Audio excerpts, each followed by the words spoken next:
ANM ನ್ಯೂಸ್ಗೆ ಸ್ವಾಗತ. ದಶಕದ ನಂತರ ಪುನರಾರಂಭವಾದ ಸರ್ಕಾರಿ ಶಾಲೆಯಲ್ಲಿ ಅದ್ದೂರಿ ಕನ್ನಡ ರಾಜ್ಯೋತ್ಸವ. ಚಿಂತಾಮಣಿ ತಾಲೂಕಿನ ಚಿಲಕಲ್ನೇರ್ ಹೋಬಳಿ ಧರ್ಮವಾರಹಳ್ಳಿ ಗ್ರಾಮದ ಸರ್ಕಾರಿ ಕಿರಿಯ ಪ್ರಾಥಮಿಕ ಶಾಲೆಯಲ್ಲಿ ವಿದ್ಯಾರ್ಥಿಗಳಿಲ್ಲದೆ ಸ್ಥಗಿತಗೊಂಡಿತ್ತು. ಸರ್ಕಾರಿ ಶಾಲೆಗೆ ಈ ಬಾರಿ 20 ಮಂದಿ ವಿದ್ಯಾರ್ಥಿಗಳೊಂದಿಗೆ ಮತ್ತೆ ಶಾಲೆ ಪುನರಾರಂಭಗೊಂಡ ಶಾಲೆಯಲ್ಲಿ ಇಂದು 66ನೇ ಕನ್ನಡ ರಾಜ್ಯೋತ್ಸವ ಕಾರ್ಯಕ್ರಮವನ್ನು ಅದ್ದೂರಿಯಾಗಿ ಆಚರಣೆ ಮಾಡಲಾಯಿತು. ಶಿಕ್ಷಣ ಇಲಾಖೆಯ ಸಂಪನ್ಮೂಲ ವ್ಯಕ್ತಿ ಸುಂದರೇಶ್ ಮತ್ತು ಗ್ರಾಮ ಪಂಚಾಯತಿ ಸದಸ್ಯರು ಮತ್ತು ಗ್ರಾಮಸ್ಥರ ನೆರವಿನೊಂದಿಗೆ ಧರ್ಮವಾರಪಲ್ಲಿ ಸೇರಿದಂತೆ ಸುತ್ತಮುತ್ತಲಿನ 20 ಮಂದಿ ಮಕ್ಕಳನ್ನು ಶಾಲೆಗೆ ದಾಖಲಾತಿ ಮಾಡುವ ಮೂಲಕ ಶಾಲೆಯನ್ನು ಪುನರಾರಂಭಿಸಿದಲ್ಲದೆ ಇಂದು ಕನ್ನಡ ರಾಜ್ಯೋತ್ಸವದ ಪ್ರಯುಕ್ತ ಮಕ್ಕಳಿಗೆ ಅಗತ್ಯ ಸೌಲಭ್ಯಗಳನ್ನು ಒದಗಿಸಿ ಇತರೆ ಸಾಮಗ್ರಿಗಳನ್ನು ದಾನಗಳಿಂದ ಪಡೆದು ಸಮಾರಂಭದಲ್ಲಿ ಭಾಗವಹಿಸಿದ್ದ ಗಣ್ಯರ ಮೂಲಕ ಅವುಗಳನ್ನು ವಿತರಣೆ ಸಹ ಮಾಡಲಾಯಿತು.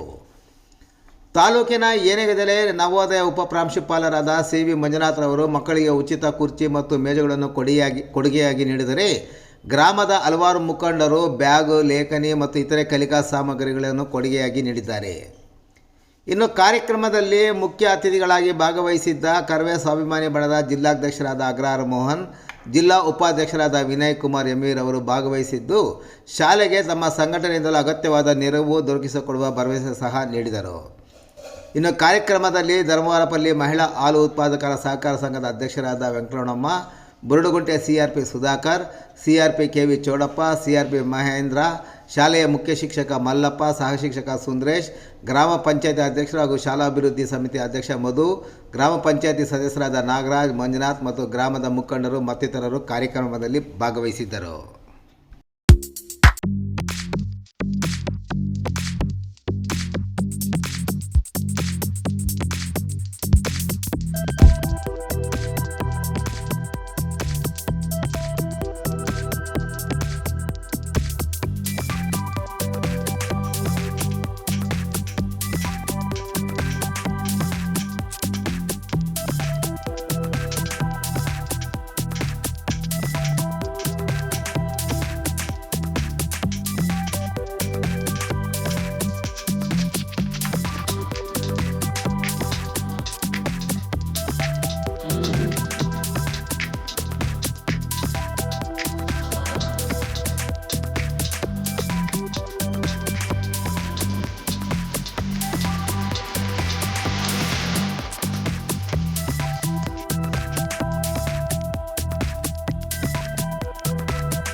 ಮಕ್ಕಳು ಸಮೇತ ಏರ್ಟೆಲ್ ಸಮೇತ ಎದುರು ಮನುಷ್ಯ ತೆಲುಗು ಮಾತಾಡ್ತಾ ಇದ್ರು, ನಾನು ಮಾತಾಡೋದು ಕನ್ನಡನೇ. ಇವಾಗ ನನ್ನ ಪರಿಸ್ಥಿತಿ ಹಂಗ ಆಗೋಯ್ತು. ಯಾಕಂದ್ರೆ ರಕ್ತದಲ್ಲಿ ಬರಬೇಕು. ನಾವು ಸುಮ್ಮನೆ ಏನೋ ಹೋರಾಟಗಳು ಮಾಡೋದು ಕಾಯಿ ಮಾತಿಗೆ ಇದು ಮಾಡೋದು ಬೇಕಾಗಿಲ್ಲ. ಕನ್ನಡವೇ ಜಾತಿ, ಕನ್ನಡವೇ ಧರ್ಮ, ಕನ್ನಡವೇ ದೇವರು ಅನ್ನೋದನ್ನ ನಾವೆಲ್ಲ ಅರ್ಥಕೋಬೇಕು. ಇದಕ್ಕೆಲ್ಲ ಸುಮಾರು ಹೋರಾಟಗಳು ಮಾಡಿದ್ದೀವಿ. ನಮ್ಮ ರಾಜ್ಯಾಧ್ಯಕ್ಷರಂತ ಕೃಷ್ಣೇಗೌಡರು ಸುಮಾರು ಶಾಲೆಗಳನ್ನ ದತ್ತು ಪಡ್ಕೊಂಡಿದ್ದಾರೆ. ಆ ದತ್ತು ಪಡ್ಕೊಂಡು ನಾನಾ ರೀತಿಯಾದಂತ ಅನುದಾನಗಳು ಕೊಡಿಸಿ ಸುಮಾರು ಉದ್ಯಮಿಗಳ ಹತ್ರ ಇವತ್ತು ಆ ದತ್ತು ಪಡ್ಕೊಂಡಿರೋ 186 ಶಾಲೆಗಳನ್ನ ನಡೆಸ್ತಾ ಇದ್ದಾರೆ. ಅದರಲ್ಲಿ ನಮ್ದು ಒಂದು ಅಳಿಲಿ ಸೇವೆ ಅಂತ ಈ ಜಿಲ್ಲೆಯಲ್ಲಿ ಮೊನ್ನೆ ಶಿಲ್ಗೊಂದು ಹುಟ್ಟೂರು ಚಿಂತಾಮಣಿ ನಗರದಲ್ಲಿ ಅಗ್ರಹಾರ. ನನಗೂ ತಾಲೂಕು ಅಂದ್ರೆ ತುಂಬಾ ಇಷ್ಟ. ಯಾಕಂದ್ರೆ ಎಲ್ಲೋದ್ರೂ ದೇಶದಲ್ಲಿ ಎಲ್ಲಾದ್ರೂ ಹೋದಾಗ ರಾಜ್ಯ ಯಾವುದು ಅಂದ್ರೆ ಕರ್ನಾಟಕ ಅಂತ ಹೇಳ್ತೀವಿ. ಇಲ್ಲೇ ಎಲ್ಲಾದ್ರೂ ಹೋದಾಗ ಚಿಂತಾಮಣಿ ಅಂತ ಹೇಳ್ತೀವಿ. ಯಾವ್ದಾದ್ರು ಹಳ್ಳಿಗೆ ಬಂದಾಗ ನಮ್ಮ ಚಿಂತಾಮಣಿ ನಗರ ಅಂತ ಹೇಳ್ತೀವಿ. ಯಾಕಂದ್ರೆ ಅದು ನಮ್ಮ ಊಟ ಗುಣ ಅದೆಲ್ಲರಲ್ಲೂ ಇರಬೇಕಾಗುತ್ತೆ. ಅದೇ ರೀತಿ ನಿಮ್ಮೆಲ್ಲರ ಪ್ರೀತಿ ವಿಶ್ವಾಸಕ್ಕೆ ನಾನು ಆಭಾರಿಯಾಗಿರ್ತೀನಿ. ಮುಂದಿನ ದಿನಗಳಲ್ಲಿ ಯಾವುದೇ ರೀತಿಯಾದಂತಹ ಸಹಾಯ ಸರ್ಕಾರಗಳು ನಮ್ಮ ಹಿಂದೆ ಇರುತ್ತೆ ಅಂತ ಹೇಳ್ತಾ ಭುವನೇಶ್ವರಿ ತಾಯಿಗೆ ವಂದಿಸ್ತಾ ಜೈ ಹಿಂದ್, ಜೈ ಕರ್ನಾಟಕ.